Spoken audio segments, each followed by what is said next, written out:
Good afternoon. Good afternoon, everybody. Welcome. Welcome to the lovely Lyceum Auditorium and the beautiful campus of Santa Fe College.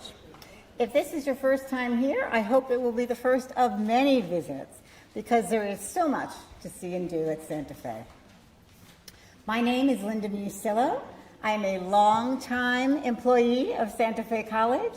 I am a member of the League of Women Voters, and I am the faculty advisor to the student chapter of the League of Women Voters, new as of last year. Yes. Engaging young people in democracy is so important. And we have some awesome, energized students for you to meet here today.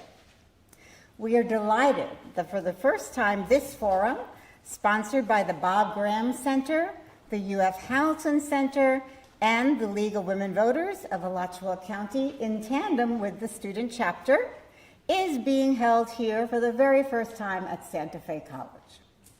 We hope it will be the first of many such forums here. Many thanks to the very many people involved, the staff and volunteers of the Bob Graham and Hamilton Centers, the volunteers from League of Women Voters of Alachua County, the Santa Fe chapter student volunteers, the amazing fine art staff here at Santa Fe College, and the many others who have lent their time to the planning and supporting of this forum. I know that it will be enlightening for all. Thank you all again for being here and for finding it, which I know is a challenge. Enjoy. And now it is my pleasure to introduce Janice Gary.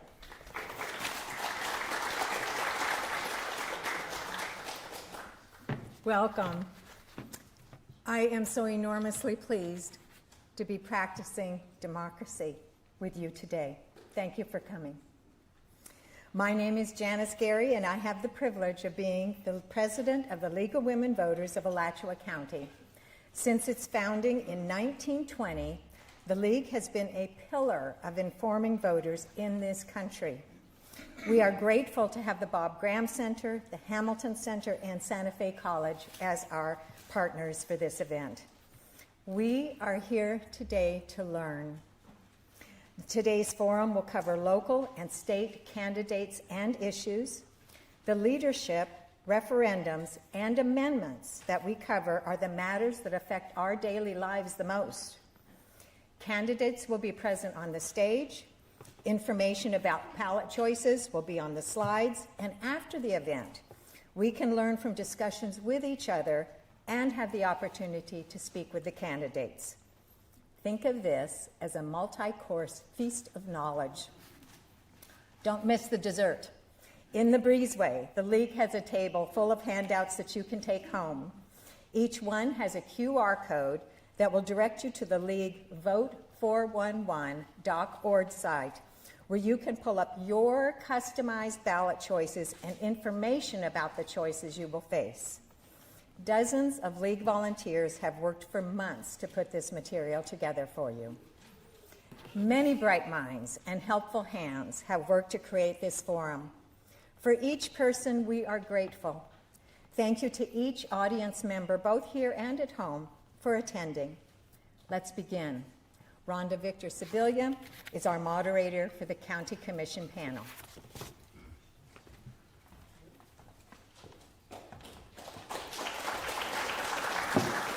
Thank you. We'll wait for our candidates.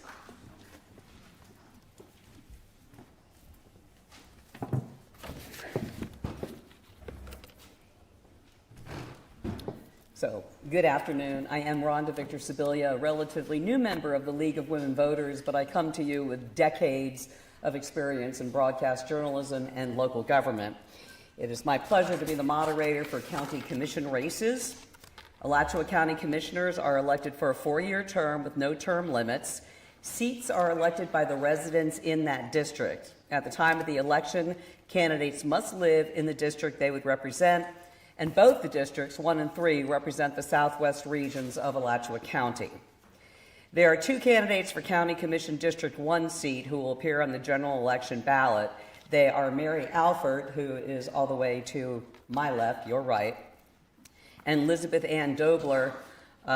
Mary Alford is a Democrat, Elizabeth Ann Dobler is a Republican, and unfortunately she could not be with us today. There are 2 candidates for the District 3 seat. They are Jen Garrett and Anna Prizia. I got you reversed, I'm sorry. Jen Garrett and Anna Prizia. Because of league rules about what they call an empty chair, we're going to have kind of a hybrid format here. We're going to pose our questions to the 2 candidates that are here for District 3, and then at the end of the segment with them, Ms. Alford will have the opportunity to make a 5-minute statement about her candidacy. The format is, for our 2 candidates who will be answering the questions, first, each will have 1 minute to make an opening statement and 1 minute for a closing statement. After the opening statement, I will read questions prepared by the League of Women Voters. Each candidate will have 1.5 minutes to answer. There are going to be 3 questions in total, and I'm going to rotate the order in which the candidates respond. The candidates will be able to see the timer that will indicate time at 30 seconds and when to stop. Please stop when your time is up, or your microphone could be muted. Okay, we're now going to begin with your opening statements for 1 minute, and we're going to be in alphabetical order. So, Jen Garrett, would you please make your statement? Hello, friends. Thank you so much for coming here today. Thank you to the League of Women Voters for hosting this forum. I'm just thrilled to be here. It is an honor. And some of you might be wondering, why did I decide to go into politics? A lot of my close friends were baffled by why I would jump into something like this. So my political experience started about 10 years ago with another women's organization here in town, the Junior League of Gainesville. I served on their State Public Affairs Committee. I have served on that for the past 10 years. So I would go to Tallahassee with friends that are both from Team Red and Team Blue, and we would work on bipartisan issues like repealing the pink tax, which was repealed on feminine hygiene products a few years ago. We also did some of the work on some of the early legislation to fight human trafficking in our state, and what I found is that we are lucky to live in a state where our state government is very accessible, and I really enjoyed it. So how did I make the jump to go local? Oh no, it looks like I have to get to that at my closing statement. Okay, thank you very much. Anna Prizia, would you make your statement, please? Sure. Hello, my name is Anna Prizia, and I'm proud to be your Alachua County Commissioner for District 3. I love serving our community and have stayed focused on what is important by listening, collaborating, and really focusing on the root causes of our complex issues. From developing a recently adopted ag lands easement program to protect our farmland, to protecting West End from commercial development and instead building a park for our western neighbors, I have focused on wise growth and protecting our comprehensive plan.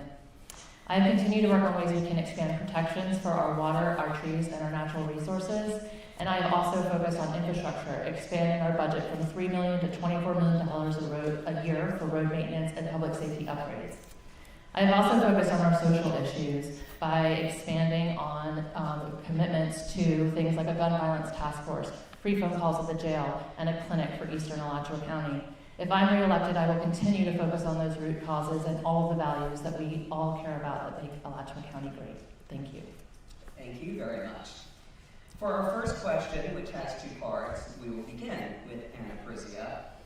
Now, for this election, only voters who live in your district may cast a ballot for the race, but they will also decide on how to elect county commissioners in the future. Do you believe members should be elected by all voters countywide, referred to as at-large, or remain being voted on by single-member districts? And how might either affect the municipalities in your district? I believe that we should be voted at large. I believe that county issues are county-wide issues. Our roads don't know the boundaries of a district. Our water quality doesn't know the boundaries of a district. Gun violence doesn't know the boundaries of a district. These are complex issues that require all 5 of us to get along and make good decisions. And all 5 of us should represent all of you. The effort to become single-member districts was a ploy by dark money that was dumped into our county, about $500,000, so that they could take over our county commission piece by piece and dismantle us and get us fighting with each other instead of focusing on what's most important. In my community, I have spent a lot of time building bridges with our small municipalities, having conversations and bringing them to the table. And both Mary and I have really expanded the partnerships and the opportunities to have conversations with those small municipalities. And again, to think about those issues and make those investments from Micanopy to Newberry to Alachua, and not focusing on what is good for just my district and what just my district needs, but what everybody needs. Thank you. Thank you. Jen Garrett, what is your opinion on how Alachua County Commissioners should be elected in the future? I'm very much in favor of single-member districts. Just to remind you, if we had had single-member districts in place during our last election, Pastor Kevin Thorpe, an African-American, would have been elected to the county commission, and we would be headed into this election with the opportunity to have the first majority African-American county commission in the history of the county. So that's one reason why I think it's important. For me personally, when I've been running, it's given me the chance to be an expert in the district. I can meet all of the business owners. I can know all of the roads. Folks out on the western side of the county are feeling quite neglected, and it's easy to see when you drive out on the roads and you talk to the folks that own businesses there and you talk to folks that have kids in the schools. They feel as though there have been times where it's been very city of Gainesville focused and not as focused on the rural areas. So I'm running to give a voice to those people who have not had a voice in the past, that I can be an advocate and be very, very knowledgeable and have expertise in that district. Now, of course, I'm going to need to know about everything that happens in the county. So, of course, we'll need to know about how roads work in other parts of the county, but this just gives me the opportunity to dig in really deep and be an advocate for those businesses and those residents in my district. Thank you very much. And we're going to return to you for our second question, and that is, how do you believe the county should manage the conflicts created by the demands for development and the need to preserve natural and historic resources? And where does protecting the environment fall on your list of priorities? Well, of course, one of the reasons why we live here is we have such an extraordinary ecology here. My family loves going to the springs and going on hikes in nature. It's of huge importance to all of the residents of the county. But we also have a lot of growing pains, particularly in the western side of the county. We've experienced some overcrowding and traffic and things involved with the way that our county has been approving developments. What's happened, and I have a background in design and historic preservation, but what I have seen is that the county in the past has made it so onerous for developments to happen that once developers, it's usually only the very wealthy developers, outside developers that have the deep enough pockets to float a project for 4 years before they make a profit. But once they do, we're not ending up with the best projects. So when I get in there, I want to make sure that we are allowing developers that know how, that are local and are employing local folks to do the work in the homes, and they have a better chance of providing affordable housing. So it's definitely a balancing approach. We have properties that need to be preserved and conserved, but we also we need to make the most of the properties that we're developing and do them in a smart way. Thank you, Jen Garrett. Anna Prizia, what is your stance on environmental challenges to the county? Sure. Well, I have been a strong proponent. My background is in natural resources management and conservation, and I've always been a strong proponent for the ways that we can protect our natural resources and the environment. I'm proud of the voters for passing wild spaces, public places again, so we can continue to apply our conservation lands and protect our water and our natural resources while continuing to focus on smart growth. And that smart growth really starts with our comprehensive plan. Its bedrock is an urban growth boundary, a boundary that basically says this part of our county is rural and this part of our county should be urban. And by doing that, we've really been able to focus growth in ways that over time will build areas that are compact development-wise and make it easier for people to live, work, play, and move within a context area. We have experienced growing pains, my opponent is right, but making it easier for our developers to develop is not the answer to that. continuing to stay true to our focus on public transit, on compact development, on mixed use, on affordable housing, and on making sure that our developers have to put in all the amenities and protect all the natural resources and the stormwater needs for our community. We have to hold strong to our comprehensive plan, and we have to continue to make those developers pay their fair share of what makes our county great. I think that we have a real opportunity with our climate action plan to also focus on the ways in which we can develop smart decisions that balance both our natural resources and the need for growth in our community as we continue to see population move here. Thank you. Thank you, Anna Perzia. And we're going to give you the third question as well. What do you believe the county's role should be in resolving homelessness? Now, it's mostly evident in the city of Gainesville, but it is countywide. What do you think? Sure. Well, I think that answer is pretty clear. We've actually really spent a lot of time thinking about that. I think that the county's role in resolving homelessness is housing. Because what makes people homeless is not having housing. And so the county has really been focused on affordable housing thanks to the voters. We've dedicated 30% of our 1 penny sales tax to increasing workforce housing and affordable housing in our county. We are focused on building permanent supportive housing so that those who are unhoused have housing that they don't have to be afraid that they can afford, and that provides us wraparound services such as counseling, mental health and substance abuse counseling, and make sure that they're really getting their needs met. And many of them graduate within 5 to 7 years and are able to then move on into other productive opportunities where they can get subsidized housing. We're also now providing vouchers for housing and working with partnership organizations like Family Promise and Peaceful Paths to make sure that our domestic violence survivors and community members that are the most vulnerable have places to go and are not afraid are they going to be able to escape their issues and still be able to live in a safe and affordable home. Thank you. Thank you. And Jen Garrett, what do you believe the county should do to help resolve homelessness? So my approach is really more on the economic development side of things.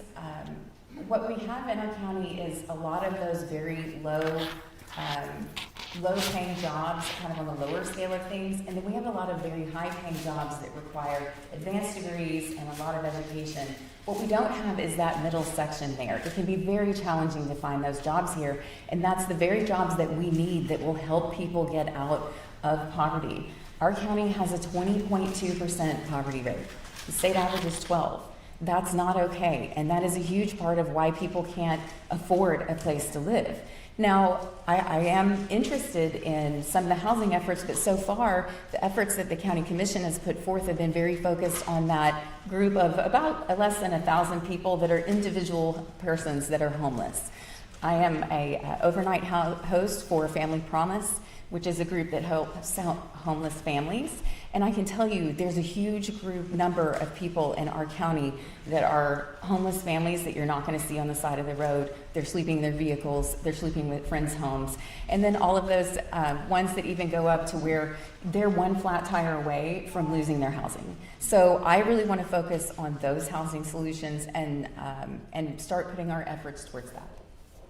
Very well, thank you both. We will now hear closing remarks from the two candidates for District 3. In the opposite order of the opening statements, you will each have 1 minute. So Anna Perzia, would you please begin? Sure, thank you.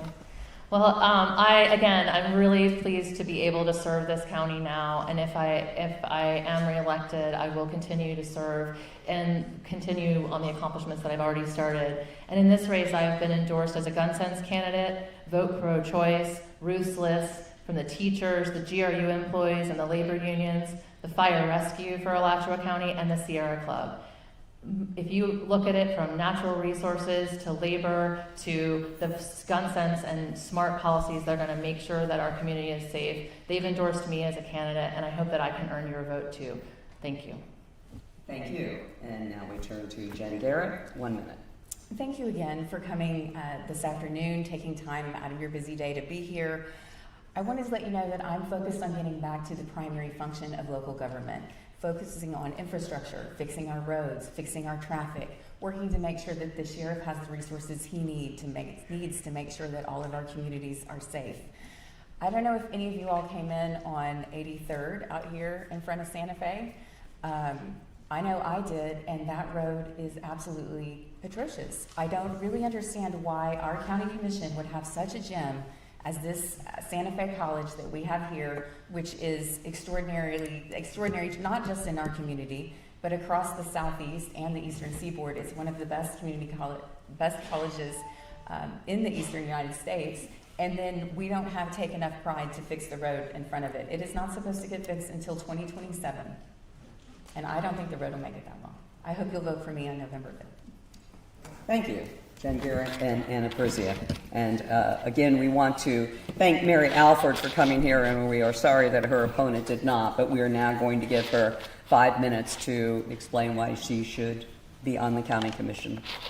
Thank you all. I'm Mary Alford. I am currently serving as the commissioner representing District 1. I'm also honored and privileged to be serving as chair of the county commission this year.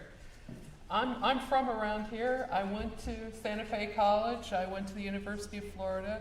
My high school was P.K. Young and Idlewild Elementary. So I've been around this town my entire life and this county. And I've lived in Archer, I've lived in Newberry, I've got relatives in Micanopy, I've got relatives in Hawthorne and in Waldo and in Alachua. I'm familiar with the small towns and I know them well. I, as a professional engineer, I've got a background, a wide variety of experience over a long career in water and wastewater, in energy production, in infrastructure, in housing, in the built environment. I specialized over the last 10 years in sustainability, and I served on many nonprofit boards, helping the environment, working with housing, and serving the county in areas of code enforcement and in environmental protection. So I hope that I've convinced you why I'm a good person to sit up here, but I wanted to also talk about some of the questions that were asked to my opponents and my colleague here. Single member districts, I feel like I can be an expert in my district and still represent the entire county. And I feel like I do represent the entire county. Every one of our commissioners comes with different areas of expertise. And so I want to bring my background of engineering and infrastructure and in the environment. I want to take that knowledge and I want to help the whole county. I want to know the environmental problems of Hawthorne, not just Archer. I want to understand the environmental issues in High Springs, not just Micanopy. I want to be able to be an expert in my whole county and serve my whole county as well as serve my district very well. In terms of conflicts between development and conservation, we really need, in the face of climate disruption, we really need to think about sustainability and resilience. Our focus on conservation has not just been unimproved green space, but we are now focusing on conserving agricultural and farmlands. There is a lot of green space that needs to be saved in Alachua County for our future, for our children's future. My dad was a farmer. He grew corn, he raised cows, he had chickens and pigs. We did all of those things because we were privileged to have, almost 100 acres that we could do that on. There are a lot of small farms in this community, and unfortunately, so many of them are growing that last most profitable crop of houses. And I do not want to see our county turned into so many other places that you see in Florida, where it is subdivision after subdivision, strip mall after strip mall. I really appreciate the fact that our voters chose to take the green space around our county and protect it from dense development. In terms of conflicts between, let me talk about the homelessness. This is something that I only have a little bit more time, and that's really important to me. Anna talked a lot about housing, and that is something that our county has focused a lot on. But 1 out of every 10 kids in our schools is housing insecure. That's a whole different area of homelessness than from the folks that you see in downtown Gainesville. 60% of the folks in our jail either have a mental health diagnosis or should have one. So the tie between mental health and homelessness is so strong. As a matter of fact, almost half the folks in our jail are homeless. So we have to have places, if we're going to solve the problems of mental health in our community, solve the problems of homelessness in our community, we have to have resources to address mental health, and we are working on that. So in the end of October, we're going to be opening the Central Receiving Facility, which will be a place for us to take the folks in our community that are challenged by mental health and help them get to the resources that they need. One of them needs to be housing. Thank you. Thank you. And this concludes our panel for County Commission. We want to thank you candidates for being here and hope you will stick around so that you can mingle with the voters afterwards. Thank you. Next, we will hear from the candidates for Supervisor of Elections, and your moderator will be Diana Boxer.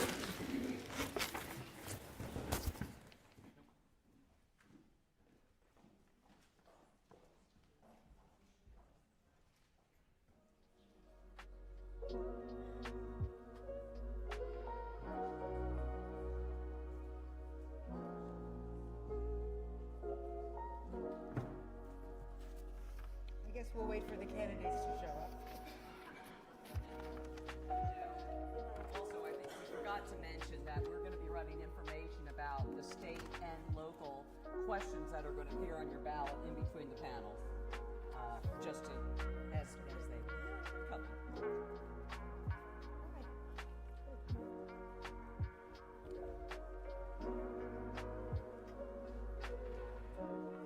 Welcome candidates, welcome audience members, and thank you for showing up today on a beautiful September afternoon. My name is Diana Boxer, as Rhonda said. I'm a member of the local League of Women Voters, and I'll be moderating this panel for Supervisor of Elections today. This position is a constitutional officer responsible for conducting elections, establishing and staffing polling locations, and educating and helping citizens to register and to vote. Two candidates are seeking this office, as you see. They are Kim Barton, to your right, who is a Democrat, and Judith Jensen, next to her, Republican.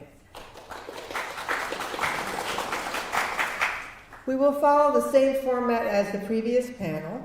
Each candidate will have 1 minute for an opening statement and 1 minute for a closing statement. In between those, I will read questions prepared by the League of Women Voters. Candidates will have 1.5 minutes to answer each question, and you'll see them on the screen. We'll begin with opening statements by the candidates in alphabetical order. So Kim Barton, you have 1 minute for your statement. Thank you. I've spent the last 31 years working in elections administration, planning and implementing over 80 elections.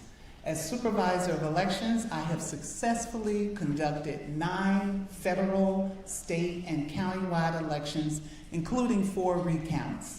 Since taking office in 2017, we have expanded voting accessibility, going from 3 early voting sites to now 8, including Santa Fe College.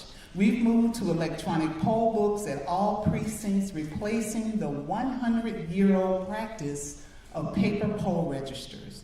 We now use ballot on demand at all election day precincts, a faster processing of checking in voters and reducing the cost to you, the taxpayers. Furthermore, expanded outreach programs and partnerships with new community partners. It is my desire to continue to serve you as your Supervisor of Elections. Thank you, Kim Barton. Judith Jensen, please make your statement. You have 1 minute. Thank you to the League for this opportunity. I believe that elections belong to the people, not just to the SOE, and I would like the voters in Alachua County to have a choice for the first time in 20 years. This position is managerial, so my experience and skill set are a good match. I earned a Master of Science degree, and I have held leadership positions and national certifications, 5 of them, for my long and still active nursing career. I'm a High Springs resident for 12 years. I have been in service to others, including as a guardian ad litem volunteer. But my passion, though, for the past 4 years has been as an election integrity volunteer. I participated in every aspect of elections that I could gain access to, and I network regularly with groups throughout the state.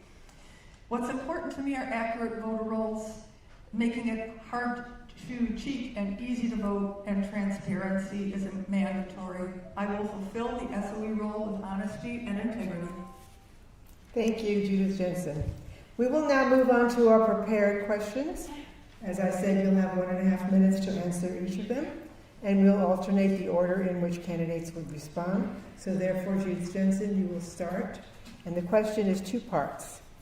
How do you think the voter registration process is working in our community, given recent changes enacted by the Florida legislature? And how involved should independent outside groups, such as the League of Women Voters, be in registering voters? I very much believe that everyone who is eligible to vote should exercise that opportunity. And as I was out looking at people in different areas who I was asking to sign my petitions, so many of them said that they weren't registered or that they weren't interested, and that just broke my heart because it covered all different kinds of people. They didn't feel they had a voice. So I believe that definitely outreach is important. The number of people who still are not registered in our county can be improved. And I believe that groups like League of Women Voters and others who are interested in assisting people with that process should be encouraged. I love the outreach that I have seen in festivals and things like that. And as long as it's conducted with accurate knowledge of eligibility criteria, such as citizenship and just making sure that people are eligible, I think that's a wonderful thing. Thank you. We pose the same question to Kim Barton. How well do you think the registration process is working? And how involved do you believe independent organizations should be in signing up citizens to vote? We partner with so many organizations and community groups in assisting us in registering voters. Of course, we have online voter registration, but our outreach program, we reach out into all the community groups where there's festivals. We work closely with Santa Fe College, the University of Florida, the Bob Graham Center. We work closely in the municipalities. When we find out events are going on in their community, we try to reach any and everywhere there is something going on. I know with the recent changes, it has been a problem with some groups not wanting to register as a third-party voter registration organization. But we know over the years, the League of Women Voters has done an excellent job in assisting in outreach and getting folks registered to vote. All we can do is to continue. We get calls weekly of different events, and we are there. We never turn down anyone to come out to their groups or to their organizations or anything that's going on in the community. That is one of our major goals in the office, is to reach out. And we do, I'm sorry. I heard a bell, so. Thank you for that one. A good answer. Moving on to the second question, and we'll stay with you, Kim Barton, for this one.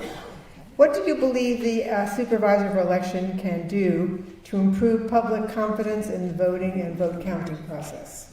I think one of the things is we always put out into the community what we're doing. And I think if more people really get involved when we have our logic and accuracy testing of the voting equipment, when we're having our canvassing board, this is a way for the public to really see what's going on and not just go by what one person says. And the things that are going out is a lot of misinformation and disinformation. But the best way, as far as confidence, is for you all, the general public, to come and see what's going on in the office. We welcome you to come and see what's going on in the office. We try to put as much information out there to the public. Check our website, see what we're doing. We're going to be putting out a preparedness guide. We want voters to be prepared for this election. And so we try to put as much out there as possible. But in terms of the confidence, I think you would really see that if you come and be a part of it. A lot of folks come and they say, I didn't know all this was happening. I'm so glad I came. I've learned a lot. I feel better about the situation now. And you can ask questions. Thank you. We pose the same question to Judith Jensen. How do you plan to instill greater confidence in the election system? There are so many ways that a private citizen can become involved in observing and participating in elections. I have participated in signature matching or sessions with vote-by-mail ballots. I've been to canvassing boards. I've been a poll watcher and a poll worker, and definitely poll watching is very interesting because, for instance, in the primary, one of our poll watchers at Tower said that like 4 out of 10 people who came in there were at the wrong place. And looking at the polling places for this election in the last 2 years, 13 of them have been changed, and 10 of them are churches that pulled out, and I have a feeling that that might disenfranchise some people who aren't sure where to go vote. So I think it's very important that people check where they're supposed to go for their polling place, for one thing. I see that in Georgia, they are going to be doing hand counting just to double check the machines. And that's an entire state that's made that decision. We would love to do some more hand counting just to verify results. As a matter of fact, Polaris.com is doing the 2020 election with a hand count, and when we have those results, I will let you know. Thank you. And back to you, Judith Jensen, for our third question. What ideas do you have to encourage more people to be poll workers to ensure adequate staffing? Of course, I don't have access to the statistics about how many people have applied to be poll workers. I know that when I applied, I had an interview that was fair, and other people of my acquaintance have also shared that they were interviewed for the position, which makes sense. You know, you're working for the SOE office, and I don't know that there is necessarily equity in hiring between the different groups, NPA, Democrat, and Republican. When we did a public record request, it seemed that it wasn't the same. However, again, I don't know the number of people who have applied from each political group, but there is an opportunity there to have better representation. Granted, it's very long hours. The day that I worked, I was there till 9:30 at night because the results wouldn't transfer. The money is not great, but it's an opportunity to serve the country and your county. And so there's a lot of public-minded people who really want to make a difference, and to reach them, some of our groups can encourage it.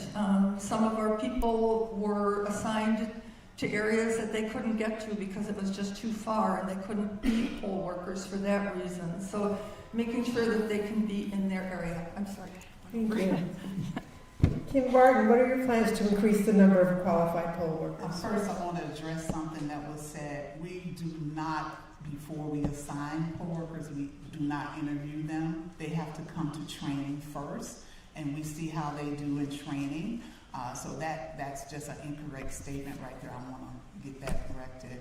But we have, and in terms of, we've reached out, I've reached out to the Republican Party. I've said we need more Republican poll workers. I've done that again and again, and we seem to never get that many.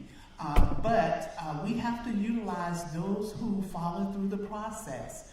Everyone that signs up to be an election worker may not make it through the process. They come through training and realize this is too much for me.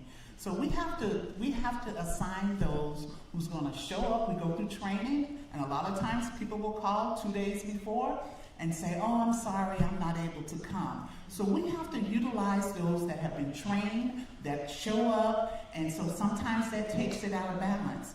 We may have a balance because we try to not have one precinct with one party. We never try to do that. But we've been recruiting poll workers for a long time, and we've seen a lot of poll workers lately, about 20 a day that comes through our own line. So we're reaching out to community groups. We're always in the neighborhoods recruiting poll workers. Thank you. This concludes the questions. We'll now hear closing statements from the candidates in the opposite order of their opening statements. So we go to Judith Jensen, and you have 1 minute. We have heard a lot about experience and that's so critical. And I would just like to say that in my 12 years of living here, I have not seen necessarily freedom from controversy based on that experience level. What I would bring is a fresh approach, not necessarily maintaining the same ways of doing things. And some of the controversies that possibly could have been avoided were the Newberry charter school vote, the ineligible incarcerated felons that were registered, the CTCL funds, the Zuckerbucks that were accepted and spent. My initial foray was cleaning up the voter rolls. That's very important to me. But please consider voting Jensen 2024. Thank you. Now we'll hear the closing statement from Kim Barter. Thank you. For the past 31 years, it has been my joy to serve the voters of Alachua County. My promise to you in 2016 was to increase voter participation, expand voter education, improve voter accessibility, and enhance the voting experience. Promises made, promises kept. I promise to continue to build on accessibility for all voters, ensuring we stay current on emerging elections technology, including election security.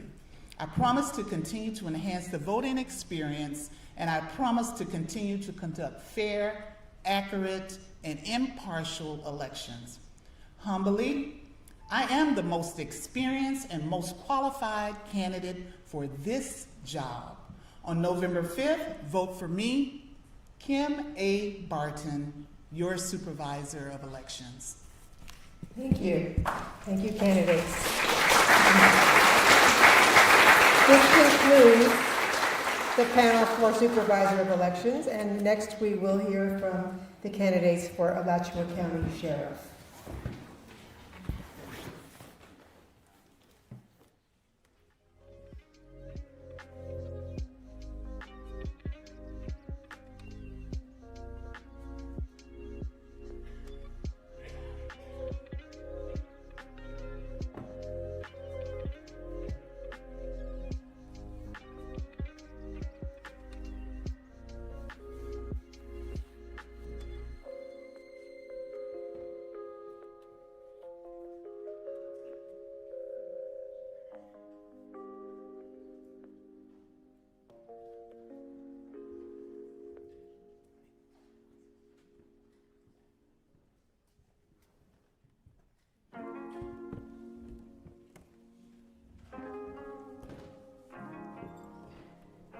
Good afternoon.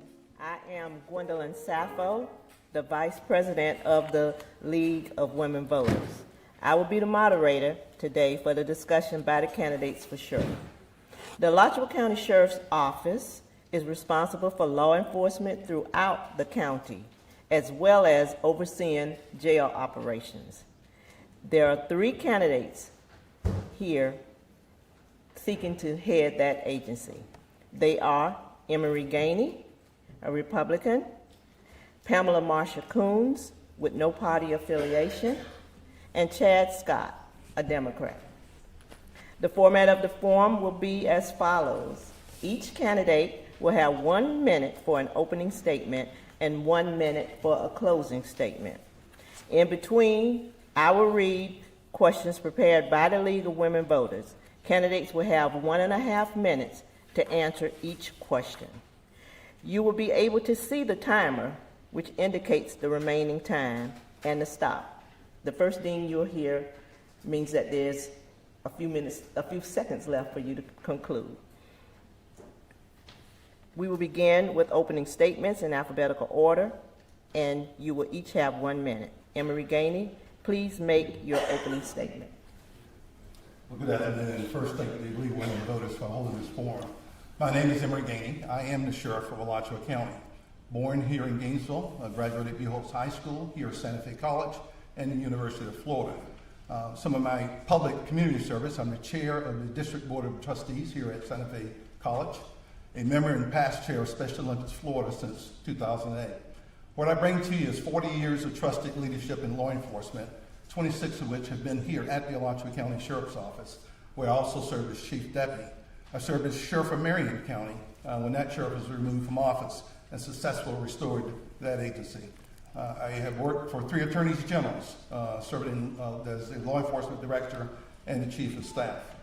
We're going to bring you leadership through experience to keep us safe, restoring honor and accountability to the Alachua County Sheriff's Office that had been so sorely destroyed. We have done that in the last year. Hiring the best recruits to fill vacant positions. We came in with 248 of those. We have filled almost half of those positions at this time. We're going to also... Thank you. Yep. Next, we'll hear an opening statement from Pamela Marsha Coons. Thank you. Good afternoon, everyone, and thank you to the League of Women Voters for hosting this, and to all of you. It's been said that an ounce of prevention is worth a pound of cure, and there is nothing that is more glaring than the amount of money that we're currently spending on our students in the Alachua County school system compared to what we're spending on inmates at the Alachua County Jail. We're spending twice as much on our inmates. This is a public policy failure. Last night, 100 people died from gunfire in this country. 1 homicide for every suicide. 85 people took their lives from gun violence. So we have a gun violence problem, but it's mental illness that we continue to treat like it's a crime. These are public policy failures. You need someone at the helm who understands integrating every aspect of this community so that we can reach solutions, not just continuing to do the same thing over again. Thank you. Thank you. Now, Chad Scott, please make your statement. Good evening. Thank you for having me. I'm Chad Scott. I was born in Newberry, Florida. With Newberry High School, I went to college at Belfort College, Kansas, which is a Christian school. I got my first job at North Florida Evaluation and Treatment Center, where I worked with mental health patients that were NGI and ITP, not guilty by reasons of insanity and incompetent to withstand trauma. I started my law enforcement career here at the Alachua County Sheriff's Office, where I've done 34 years here in the Alachua County area as a law enforcement officer. I rose to the rank of a sergeant. I went to the Alachua Police Department, where I was rose to the rank of a chief. We encountered gun violence right away, to the point that we had to put a family in protective custody. We also became an accredited agency under my leadership. Also, I want to focus on gun violence, abuse of opioids, mental health issues, and also expanding victim services for domestic violence victims. 1 in 4 would be a domestic violence victim, 44% go unreported. Thank you. Thank you. We will now move on to our prepared questions. You will have 90 seconds to answer. We will alternate the order in which the candidates will respond. The first question will be for Pamela Marsha Coons. What do you believe are the top challenges facing the Sheriff's Office, and how would you respond to them? Thank you. We have to make sure that the people that are putting on the uniform every day are supported in what they do in the community. My heart goes out to all of those who are impacted by the recent shootings that took place, a sheriff that shot a judge and a deputy that shot his girlfriend. Just because you have on a uniform does not mean that you are immune to mental health challenges. Just because you put on the uniform does not mean that every day is going to be a rosy day. So we need to make sure that the people who are working to keep our community safe are feeling safe and supported themselves. Then we have to make sure that we are talking to people in the community. I'm thrilled to have these young people who are participating by being in the audience at forums. We need more young people in the audience so they can understand what it means to be good citizens. Thank you to all of you for being here. However, our next generation is not here. So how do we engage and bring in those groups who can bring our children to the table so that they can see the significance of their role in this community so that they are not turning to those things that are causing the challenges. Mental illness, we are in a mental health crisis. We have to stop sweeping domestic violence under the rug. We have to stop sweeping suicide under the rug. There are so many families that are hurting as a result of suicides. Thank you. Chad Scott, what do you believe are the top challenges facing the sheriff's office, and how would you respond to them? Like I said, the top challenges will be talking about gun violence. We have to focus on gun violence because those are the type of crime that's plaguing our community. When I talk about gun violence, I've been a street crime supervisor and I was on the street crimes unit. You have to get the street crimes unit on board to focus on this problem. You have to make sure that the citizens are protected. But not only that, when you talk about gun violence, you have to talk about the early part of gun violence so we can get everybody at the table. Like I said, the most critical time for a child is 0 to 5. So that means we have to start early. We have to start early. We have to get into the parents. We have to talk to the parents. We have to get every person that's involved, especially the school resource officers. I also want to focus on the abuse of opioids. The abuse of opioids is plaguing our community with silent deaths. What do we need to do about that? Once again, that street crime unit, you have to have something in place that's going to focus on this. And I'm not talking about just, I like the ILP model, which is you're going to focus on intelligence-led policing, where you have crime analysts on board that's going to collect data so you don't just focus on the people, you focus on the problem. When we talk about mental health, I worked in a mental health facility and I know how bad that is, and I know how we need to focus on that. We have a co-responder group that I'm a big proponent of. That type of enforcement is what we need in this county. When I talk about domestic violence, it's growing, it's silent. We don't even talk about it anymore. And people are being victimized, they don't even want to report it. Thank you. Emery Gainey, will you respond to the same question? What are the challenges and how would you respond to them? As mentioned, when I came back to the sheriff's office, it was 248 positions short. That's 26% of the entire agency. So clearly the top challenge is restaffing the agency. A lot of the things that we want to do and we need to do in this community, we got to have staff to do those. In the year that we've been back, we've hired 186 people back at the sheriff's office. So we were addressing that issue, and we're going to continue to address it until we're fully staffed. Comprehensive safety, obviously emphasizing school safety. We've seen what's been going on around the country lately and quite frankly here locally as well as our surrounding communities. Obviously domestic violence, mental health is a major issue. We got probably over half our inmates at jail have some type of mental health issue. So what we've done is that October 1, we're actually adding another member to our mental health correspondent teams. And January 1, we're adding another. So we're going to double the size of those mental health co-responders here in Alachua County because we know it's important. Combating gun violence, when I came back here and in March, we put together a joint unit of city police, sheriff deputies, our state and federal agencies, and we've attacked the gun violence in this county, arresting over 55 individuals, identifying over 125, seized over 222 guns. Obviously, prevention is also important. We're a part of about every organization that we can to help in preventing these crimes, but it's also necessary to address these crimes. And of course, community engagement. Every single thing we do must involve our community, so community engagement is one of those top priorities. Thank you. The next question, we'll start with Chad Scott. How should the Sheriff's Office address the needs of homeless people and individuals with mental illness on the streets and within the jail population? I think I'm a big proponent of the reentry program, and I say that because when we're talking about recidivism and people that are homeless and people that have mental health issues. When people, as police officers, when we address these type of issues, we have to focus on the things that they need.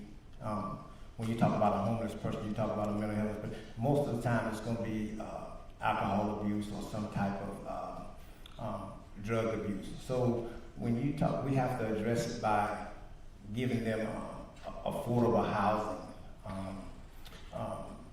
jobs, so that when they re-engage back into the community, that they don't recommit, reoffend. And these are the things that are very important when you talk about homeless people and mental illness. Because if they don't have any kind of normalcy or something that they can have to provide for themselves, it's gonna continue. And as being a law enforcement officer, we have to have empathy for these types of things and to make sure that these types of things are in place. So we respond to these. So when we respond to these type of things, we have to be able to provide or have them give them some kind of service. Thank you. Emery Gainey, how would the Sheriff's Office address the needs of homeless and mental ill people inside the jails and on the streets? Well, as we mentioned, we talked about our co-respondents just a minute ago, and we're doubling the size of those units because we realize the value that those individuals bring to the organization. They defer people from our jail. They defer people from the hospitals. They follow up. In fact, just last night, I was over at City Light Church with a reentry program they're starting, and a gentleman came up and said thank you and mentioned one of my co-respondents by name and how he had kept him from committing suicide and kept him out of jail. That's why we're doubling the size of that unit. We treat our homeless people like we do every other citizens, with dignity and respect. The mere fact that they are homeless, they require the same level of dignity and respect. We participate in all the homeless coalitions that's been around. The city has run some. The county has. In fact, it's just this past Friday. My team and I met with the city of Gainesville talking about how we're going to collectively work with the homeless population so that we're all doing the exact same thing. Within our jail population, obviously, we make all the referrals we can to Meridian and our only other mental health institutions to ensure that these men and women who are there because they committed a crime and they happen to have a mental illness, we don't put them in jail for mental illnesses, but to make sure they have available to them all the services that we can provide. But this is a community issue, so it requires us to work with the entire community, our churches, our non-government organizations, and all collectively together to address what's becoming more and more of a pervasive problem, not only here in Alachua County, but throughout our country. Thank you. Pamela Marsha Coons, how should the Sheriff's Office address the needs of homeless people and individuals with mental illness? When I was growing up, I enjoyed watching Starsky and Hutch and the Mod Squad because they were crime fighters. When I became chief of staff for one of the largest counties in the country, and I saw the amount of money that we were spending on medication, and I questioned, how are we spending and why can people this sick commit crimes? And then I was told, well, Ms. Marshall, the majority of the people who are in jail have mental illness. Then doing more research, finding out that when the first mental health hospital was closed here in Florida, it was the first one, and then as they started to close, the jail population and prison population went up by 500%. Ladies and gentlemen, that is not sustainable. We should not, and thank God that the funding is coming to give people with guns to go out and take care of people with mental illness. That shouldn't be the case. I had to call the police when my mother with Alzheimer's walked away and we didn't know where she was, because we haven't put anything else in place to help families with family members who have Alzheimer's and become combative. God knows I didn't want them to find her. I wanted to find her before they did. What are we going to do about our children who have autism, who are going to be adults with autism, and parents who are going to leave here? We have nothing in place for those children. That's not sustainable. We have to come together as a community and have someone in this position who understands a balance of prevention, of public policy, and those that are in law enforcement to manage the challenges of people who do commit real crimes. Thank you. Our next question, we'll start with Emery Gainey. What strategies would you implement in the county to reduce gun violence? Repeat the one that I started in March. We pulled together a task force. Unfortunately, the task forces have been torn apart prior to my coming here. We reestablished all one of those. We reassigned agreements between our local state agencies. So that task force we put together since March. As I mentioned earlier, we made 55 arrests out of that. 52 of those individuals, ironically, are individuals who had already been convicted for felony. So they shouldn't have had a gun to start with. There was 2 shootings last night in the city of Gainesville. So working collectively together, not only with our law enforcement and our non-governmental organizations, but our state attorney and our prosecutor, to make sure that we address these individuals who are committing gun violence in our county, but also obviously to address our young students and young members of the community through our school resource, teen court programs, to try to encourage them not to start and go down that line to start with. We got great resources in Alachua County. We simply need to continue to pull them together collectively. Bad guys don't know boundary lines. They don't care about boundary lines, and not just locally, but our surrounding county sheriffs as well. And we work very well with them to ensure, in fact, it was one of the first shootings that occurred when I was back here. Individual fled to Marion County, and in less than 24 hours, because of our cooperation working together, we had him apprehended and in the Alachua County Jail. Thank you. Chad Scott, what steps would you take and implement to reduce gun violence? I think one of the things that we really need to think about is that when you talk about gun violence, you're talking about something that's happening all over the world.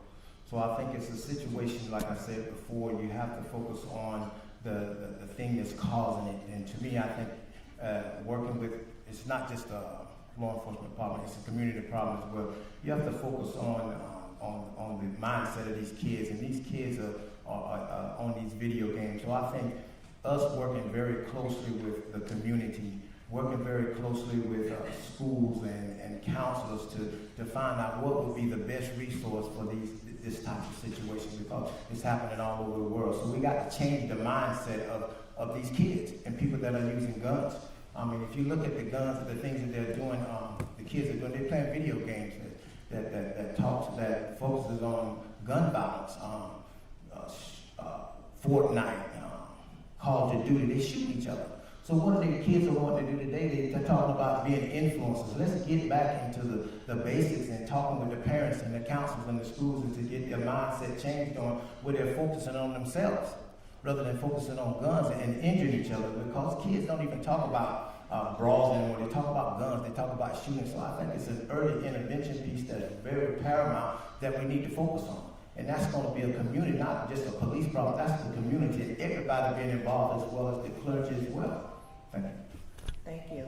And Pamela Marsha-Coombs, how would you address gun violence in the county? I want us to be honest. If we have twice as many people dying from suicide than homicides, then we got to look at, because dead is dead. Hurting families are hurting families. And we have to have prevention in place so that every life really does matter. Every life is important. You may not know anybody that's been shot, but I guarantee you that everybody on every road knows somebody who's taken their life. And we're not addressing that. That is not going away. It is the #1 cause of death in the United States of America. Yes, we need to talk about the homicides, but if twice as many people are dying, are taking their own lives, I'm not okay with that, and I know you're not okay with that either. And until we look at this and look at sustainable solutions, when I have a friend call me and say, my buddy said he was going to take a short walk in the woods, and I said, well, what's that? He said, well, he really didn't make it to the woods, he just made it to the sink in the bathroom. That's not sustainable when moms are finding children hanging in their rooms or from the bunk beds. We have to do something other than just talk about homicides if suicide is the number one cause of death. How do we as a community come out of our silence and say we are hurting and let's find solutions to the suicides that are happening in our community? Thank you. This concludes our prepared questions. We will now hear closing statements from the candidates. Chad Scott, we will begin with you, and you will have 1 minute for your closing statement. I'm Chad Scott. I started my career here at the Alachua County Sheriff's Office. However, I rose to the rank of a chief. While I was the chief, I did a lot of amazing things through my leadership capabilities. I think my leadership values is separate from the other two candidates here. I focus on people that are competent, capable, and confident. Not only that, have the passion to do the job. The law enforcement job requires a special person to do the job. You have to have empathy and sympathy for people. You have to have love for people. And that's what I do. I don't just run the shop myself. I focus on people's talents that have the same passion that I do, that serve the community. When you call us for a problem. And we need to find that best resource for your problem. And they need to have people that have empathy for you so they can find the best resource. A lot of people wearing the uniform don't need to be wearing the uniform. So when you call us, you need us to find the best resource for you. And I've proven that in the city of Alachua. Thank you. Thank you. Now we will hear from Pamela Marshall-Coon. When a husband came to work and killed his wife and 2 other people and shot 2 other people, we needed law enforcement, and I'm so thankful that we had them. But what did we do after everything was cleaned up?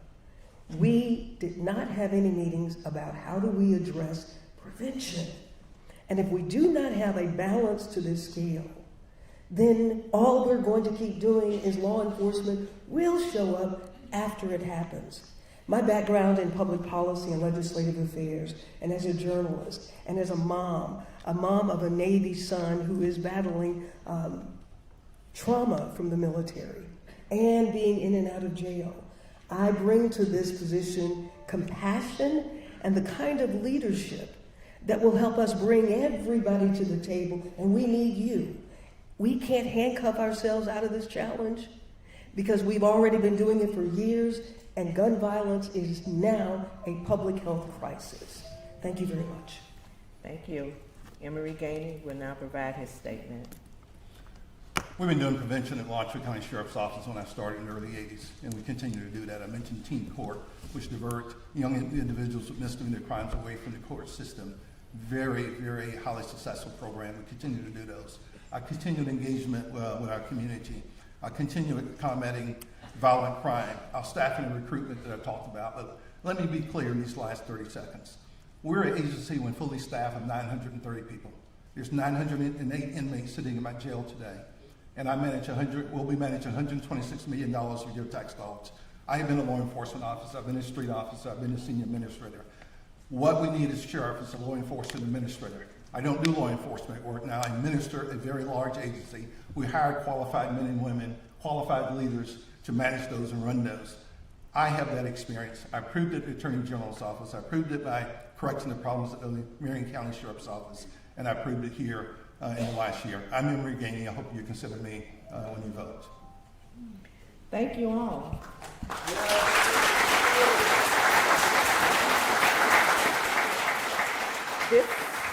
This concludes our panel for sheriff. Now we'll hear from the candidates for state attorney.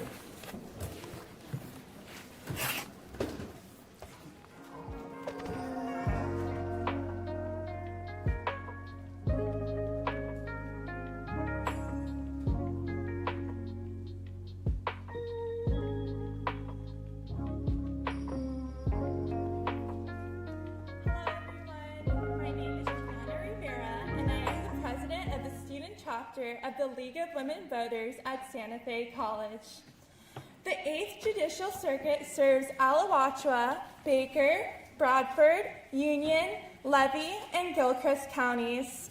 Voters will face 2 candidates to serve as the Chief Prosecuting Officer to this jurisdiction for the next 4 years. They are Brian Kramer, a Republican, and Evans Pierre Antoine, a Democrat. It is the job of the state attorney to review charges and complaints to determine whether the facts warrant prosecution, to determine what criminal charges to file, interview witnesses and victims, litigate pretrial motions, and prepare and try criminal cases. The format remains the same. Each candidate will have 1 minute for an opening statement and 1 minute for a closing statement. Following the opening statements, I will read questions prepared by the League of Women Voters. Each candidate will have 1.5 minutes to answer. There will be 3 questions total. I will rotate the order in which the candidate responds. Candidates will be able to see the timer, who will indicate the remaining time at 30 seconds and stop. Please stop when your time is up. If you do not, your microphone may be muted. Brian Kramer, please give us your opening statement. Thank you, and good afternoon. I'm Brian Kramer. I'm the state attorney for the 8th Judicial Circuit. I'm a resident of this area in Alachua County in Gainesville over the past 55 years, and I've been a prosecutor for the state attorney's office here in Alachua County and in other counties in the circuit for over 20 years. I've been a prosecutor for over 25 years, and I've been a member of the Florida Bar for 31 years. I'm very proud of the work that we've done here in the state attorney's office. One of the biggest challenges that faces the state attorney's office today is the recruitment and retention of employees. And I'm glad to say that in my first year in office, we had the lowest turnover rate in the state of Florida. And in the other years of my time, we have been at 8.5% below the average statewide of 25% turnover rate. One of the things in my candidacy that's very important is our community involvement with the community, and I'm glad to report that our people in our office have worked in over 70 different community organizations throughout the area. Thank you, Brian Kramer. We will now hear from Evans Pierre Antoine. Good afternoon, everyone. Thank you for coming. My name is Evans Pierre Antoine. I've been a resident of Alachua County for the past 24 years. Gainesville has been very special to me because Gainesville is where I married my beautiful wife, had my kids at North Central Florida, raising Florida kids because they walk around in flip-flops every day. For the past 24 years, I've worked at the Public Defender's Office, worked at the State Attorney's Office. I've been an adjunct professor at the law school. I've also worked, I've been in the Board of Directors for Legal Aid, and I've gotten involved in a lot of programs that focus on child. Kids that are exposed to or vulnerable to violence, programs like Mirror Image and Made for More. I think these programs are essential. We need to use them and expand them so that we can target to address gun violence in our community. Thank you. Our first question is directed at Evans Pierre Antoine. Do you support or oppose changing the law to allow local communities to enact ordinances promoting gun safety measures? You know, the issue is, with regards to gun safety, is kids having access to firearms. I think what we have to ask ourselves exactly is where the source of that issue comes from. You know, we've had an increase in gun violence in our community. We've had an increase in homicide by 60%. And these people, the ones who are committing these crimes, really aren't too concerned about what kind of legislation is being passed in regards to gun violence. We really need to focus on what the crux of the issue is. We need to target these young kids at an early age. I've overheard some of the other candidates talk about gun violence, and we need to target these kids at a very early age, around 5 years old, in elementary school. There is a culture that we need to change and address and focus on. I think if we're going to make legislation for the sake of making legislation, it's not going to have an impact. I'm more concerned with outreach and focusing on making certain the source of the violence and is addressed and focused on. Thank you. Brian Kramer, do do you support or oppose changing the law to allow local communities to enact ordinances promoting gun safety measures? So Alachua County already chooses to increase the waiting period that is allowed by the state of Florida. The state of Florida has a 3-day waiting period. And Alachua County, there's a law that says you can increase that to 5 days. And Alachua County has already implemented that. What I'm in favor of is doing the role that I'm supposed to do, which is I enforce laws in the state of Florida. We're not part of the legislative branch. We are part of the executive branch. And so when the Florida legislature decides that it should expand what things, the counties where they are allowed to legislate in the area of gun safety, then we support that legislation through the enforcement measures that are charged to the state attorney. It's not my role in the world to decide what the Florida legislature should decide to do or what they shouldn't decide to do. Obviously, we, in some areas of the 8th Judicial Circuit, mostly in the city of Gainesville, we have a significant gun violence problem. And so any measure that would help address those gun violence problems is a helpful solution. This is not something that we're going to be able to solve by the stroke of a pen or by a single measure. It is going to require a significant effort on a variety of different topics and a variety of different methodologies to be employed to address gun violence. And if this is one that the Florida legislature chooses to allow further legislation by counties in the area of gun safety, I support it. Thank you. Our next question is to Brian Kramer as well. In 2018, voters approved the right of previously incarcerated people to regain their voting privileges by nearly 65%. Subsequent legislation required the payment of fees, but there was no system for former felons to learn how much is owed.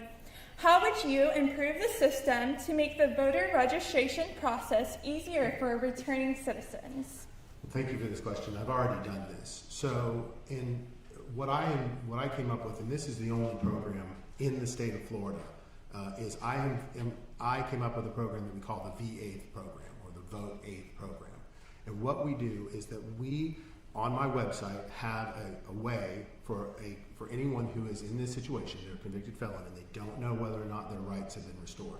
They can go to my website, they can fill out an application, they turn that application into my office, and we prepare one of 3 responses to them. We tell them either you're ineligible to vote, you're eligible to vote, or we don't know. And we don't know is a possible answer because people have problems that are outside of the state of Florida that we may not be able to answer. So if we tell someone you are not eligible to vote, that you still have things that you need to take care of, we try to point them to those things so that they can go take care of them, or we try and tell, or we tell them a community group who might be willing to assist them. If they say, if what we find is that they are eligible to vote, then I sign a letter that says to them, we will not prosecute you for any crime related to you voting if you vote in the 8th Judicial Circuit. That's called the V8 program. We've been running it now successfully since for over 18 months, and we've had many people use it. Thank you. All right. Thank you, Brian Kramer.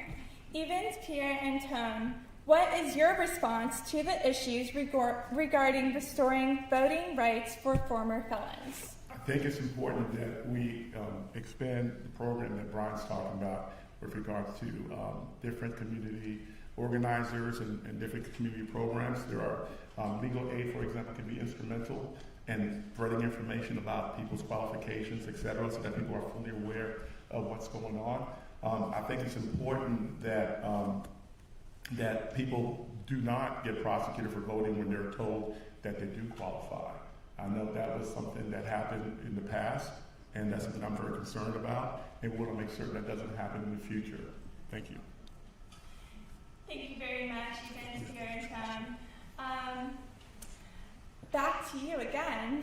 Are you in favor or opposed to the increased use of civil citation rather than arrest of juveniles? And what is your position on the prosecutorial use of direct file? That is the practice of charging juvenile offenders in the adult criminal justice system without an independent or judicial review. I'm fine with increase using what's called a notice to appear with juveniles. Now, here's the thing. I mean, we've got to be realistic here. There are some serious crimes that happen with juveniles. If you're dealing with somebody with a gun charge or a much more serious charge like a robbery or a sex crime, etc., I think those do warrant for us to have, they may require direct filing as far as an adult court, or they definitely need to be processed through the juvenile justice system. I think that we got to use our common sense and look at it on a case-by-case basis. Thank you so much. Brian Kramer, what is your stance regarding civil citations versus the arrest of juveniles and the use of direct file? So last year in the Florida legislature passed legislation that now requires law enforcement to have much greater reporting requirements for their compliance with the civil citation program for juveniles. And so we're in favor of the use of civil citation programs, not only for juveniles, but in my office, we have a program that is essentially a civil citation program or a non-arrest, a pre-arrest diversion program, so that people if their first time, they can avoid having that contact with the system and avoid a criminal record. As it comes to juvenile direct file, the first thing is I require that every juvenile direct file goes directly through me. I approve every single one of them. And in order to do that, what we do is we follow a routine where we evaluate each case on similar criteria. Number one, what is the impact to the victim? Number two, what type of crime is it? Is this a property crime? Is it a nonviolent crime? Is it a gun crime that involves the use of a firearm versus the possession of a firearm? Is it a sexual crime? So we look at the type of crime that it is. Then we look at one of the most important questions, and I won't get to all the criteria here, but one of the most important questions is, has the juvenile exhausted everything that is available to the juvenile in the juvenile justice system before we move that person to adult court? And of course, there are times when the crime is so serious that it has to go on. Thank you. We will now hear the closing statement from our candidates, beginning with Evans, Pierre, and Tone. You have 1 minute. All right, not much time, but thank you for coming to this event. We really are at a crisis situation in this area, in this circuit. We have 60% increase in homicides, 50% increase in robberies. It's my belief that we need to focus more on outreach. I know Mr. Kramer talked about that his attorneys have done a lot of outreach in various other areas. More specifically, we need more outreach in vulnerable areas where targeting gun violence. We know where these areas are. We need to really go after these young kids and so that we can really influence them. What happens is I think that we surrender territory when we not address this at an early age.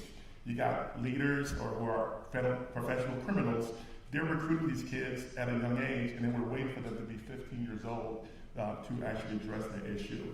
I think it's important that we focus on that, and that's one of the main reasons why I'm running for state attorney. Thank you. Thank you. Brian Kramer, you may present your closing argument. This week I was endorsed by the African American Accountability Alliance to be the next state attorney for the 8th Judicial Circuit. This reflects my deep involvement with the community and my service to populations that are underserved, and my reputation for fairness, for being straightforward, for being honest, and in dealing with all people in our community when they're under prosecution in a fair and ethical manner. I have the experience to do this job. I have been doing it now for the last 4 years. I was the executive director of the office for the 8.5 years prior to that, and I've served in every role that a prosecutor can serve in the 8th Judicial Circuit and in our community. I'm committed to the safety of this community through safe, effective, and fair prosecution, and I would ask that you all consider voting for me to continue being your state attorney for the 8th Judicial Circuit. Thank you.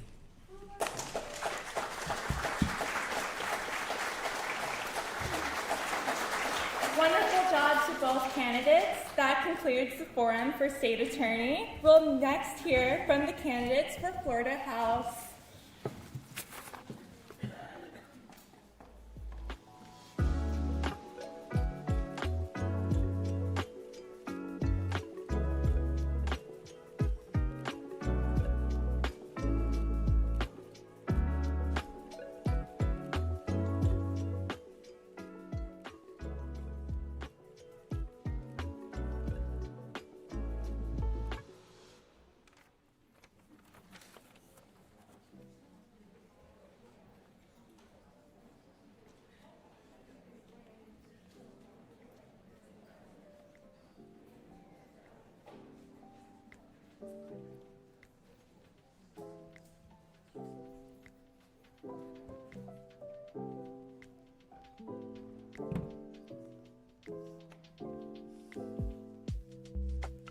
Good afternoon, everyone.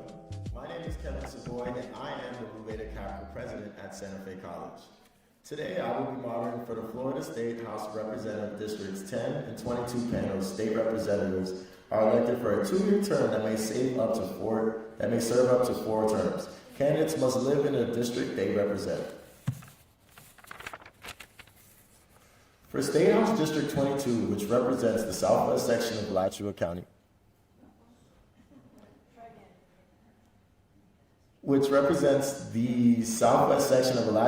and all of Levy and Gilchrist counties, and the 2 candidates are David Arreola, a Democrat, and Chad Johnson, a Republican. Candidate Chad Johnson is not attending today's forum, therefore, per League of Women's Voters rules, the candidates who are present will each have 5 minutes to speak. There will be no questions posed to the candidate. Now we'll hear from David Arreola, who is running for House Seat 22. Thank you.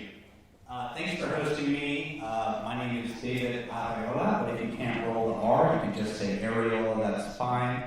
I do want to correct a little bit. It includes Southwest Alachua County, but it is primarily the University of Florida, the student context area, including College Park and Sorority Row, and it goes northwest, including Libby Heights, so please mention it is in the northwest of Gainesville, and all the way west, including Newberry, Western Alachua County.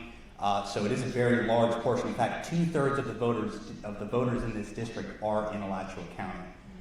So I want to introduce myself a little bit, and then we'll get to why my opponent isn't here. My name is David Arreola. I am first-generation American, born and raised here in Alachua County. My parents were graduates of the University of Florida. They were teachers. My dad works at the College of Medicine. And I ran for office a few years ago for the City Commission because I believe that we are at a critical juncture in our time in this country where we need every generation to be stepping into leadership in public office and in the public sphere. We have seen younger people often determine things like marketing, things like consumer ads, things like how do we sell music, how do we sell this, but you know what's the one thing people never ask? How do we get young people involved in the government? And that's actually the ultimate question of every living and past democracy going as far back as the ancient Athenians. How do you get young people interested? Well, I'll tell you how you do it. You talk about issues that matter to them. You don't marginalize their voices. You don't say your ideas are too bold and progressive. We need to do things the way we've always done things. You have to include young people in conversations and not simply treat them as young people getting involved. They are your future leaders. They are your future officials, and you have to begin to treat them that way. So this race is super important because right now we are living in a near total abortion ban in Florida. Women have been denied access to life-saving health care because doctors are unsure what to do under this abortion ban. The state of Florida has issued statements on abortion. They are lying to you using state funds. This is against the law, but Ron DeSantis has never really cared much for what the law says. He has been ordered to reinstate elected officials that have been removed by the courts, and he has simply not done them. Who's going to make me? I'm the governor. That's what he thinks. And he gets that from where? Donald Trump. You're lying. So if you look right here, you'll see why he's not here to defend himself. He doesn't want to defend himself because it is indefensible. It is very important that we pass Amendment 4. It is very important that we secure folks' right to health care with limited government interference. And that is the main thing. This is about whether or not the government should be interfering with your personal health care decisions. So, the next issue in this election that I think is very important is the cost of living. We have seen property insurance rates rise to the highest in the country. The average Floridian pays $10,000 for residential property insurance per year, and the commercial businesses have to pay higher insurance rates as well. We pay the fifth, we're last in the nation on this. Now we are also one of the hardest states to insure because of hurricane season. But what we've seen the legislature do to solve this issue is they're just taking care of the insurance companies. They passed a law that made it harder to sue insurance companies. They passed a law that means that the statute of limitations for filing an insurance claim is now shorter. They didn't pass a law protecting your right to access property insurance during a hurricane. They didn't pass a law to protect your right to have a policy that you already purchased. They can drop you just for filing a claim in Florida.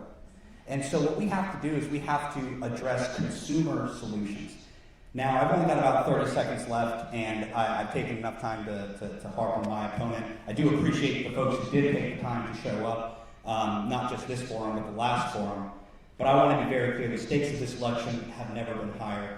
And I am going to be unabashed in standing up to folks who try and tell you things that aren't true about our democracy, whether they're not here because they don't want to defend the authoritarianism that has become the state of Florida, or whether they are showing up here and telling you things that aren't true about elections. I will stand up to them in person, and I will stand up to them even when they don't show up. Thank you so much. I would love your vote. Let's change the destiny of this state. We deserve it.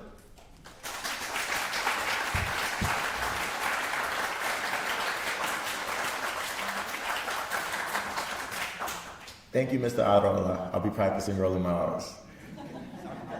This concludes the panel for state representatives in our forum. Thank you, candidates, for your participation, and thank you to the audience and for your attendance and attention. Please join us for conversations with candidates and refreshments in the breezeway. Thank you, and have a wonderful weekend. Okay,